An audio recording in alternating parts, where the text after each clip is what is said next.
Praise the Lord. ஆண்டவர் இரட்சகருமாக இயேசு கிறிஸ்துவின் நாமத்தில் உங்களை வாழ்த்துகிறேன். ஒவ்வொரு நாளும் கர்த்தருடைய வார்த்தை உங்களை தைரியப்படுத்துதா, பலப்படுத்துதா? கர்த்தர் உங்களுக்கு நன்மை செய்வார். ஆனால் அதை எங்களுக்கு தெரியப்படுத்துங்க. இந்த வார்த்தை உங்க கூட பேசிச்சுன்னா அதை கமெண்ட் பகுதியில் எங்களுக்கு பதிவிடுங்க. அது எங்களை மேலும் உற்சாகப்படுத்த உதவியாக இருக்கும். இன்றைக்கு ஒரு வார்த்தை வாசித்து தியானிக்க போகிறோம்.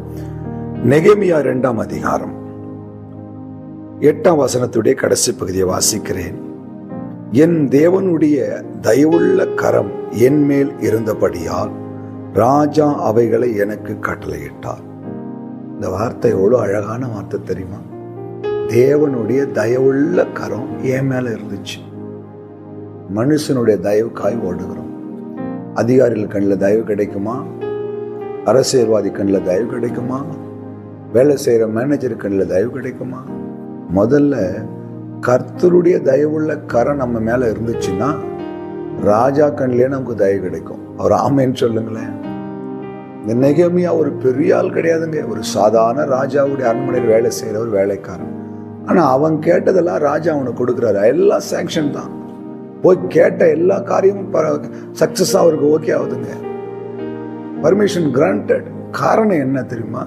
நெகேமியா சொல்றாரு, என் தேவனுடைய தயவுள்ள கரம் என் மேல இருந்தபடினால ராஜா நான் கேட்டதெல்லாம் எனக்கு கொடுத்தார். நீங்க கேட்டதையெல்லாம் பெற்றுக்கொள்ளணுமா? உங்க காரியத்தில் எல்லாவற்றிலும் ஜெயத்தோடு வாழணும்னு நினைக்கிறீங்களா? அப்பா கிட்ட சொல்லுங்க, ஐயா உங்களுடைய தயவுள்ள கரம் நெகேமியா மேல இறங்குச்சு இல்ல, என் மேலும் வைக்கப்படட்டும் ஆண்டவரே. ஏன் நெகேமியா மேல அந்த தயவுள்ள கரம் வைக்கப்பட்டது தெரியுமா?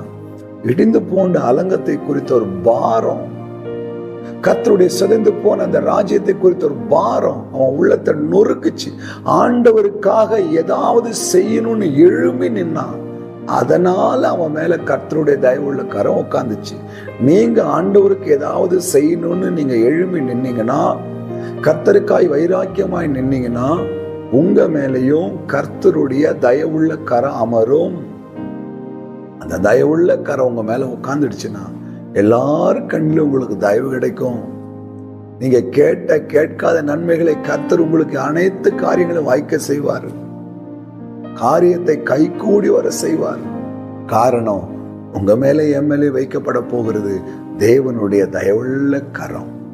இன்னைக்கு ஆண்டவரை பார்த்து கேட்போமா, அப்பா உங்க தயவுள்ள கரத்தை எங்க மேல வைங்கப்பா. அநேக தேவைகள் இருக்கிறது, அநேக காரியங்களுக்காய் காத்து இருக்கிறோம். எங்களுக்கு எல்லா பர்மிஷனும் கிடைக்கணும். கையை எங்க மேல வைங்கப்பா. கேட்போமா? கண்ணை மூடுங்க. அன்பும் இரக்கமுள்ள தகப்பனே, நெகேமியாவின் மேல் உடைய தயவுள்ள கரம் வைக்கப்பட்ட பொழுது கர்த்தர் எவ்வளவு நன்மையான காரியங்களை செய்தீர். ராஜா கண்கள்ல கர்த்தர் காரியங்கள் எல்லாம் நடக்க உதவி செய்தீர். இந்த வார்த்தை கேட்கிற எங்கள் வாழ்க்கையிலும் உடைய தயவுள்ள கரம் எங்க மேல அமரட்டும் செய்தீர். நன்றி. இயேசு கிறிஸ்துவின் நாமத்தில் பிதாவே, ஆமென். ஹல்லேலூயா. God bless you.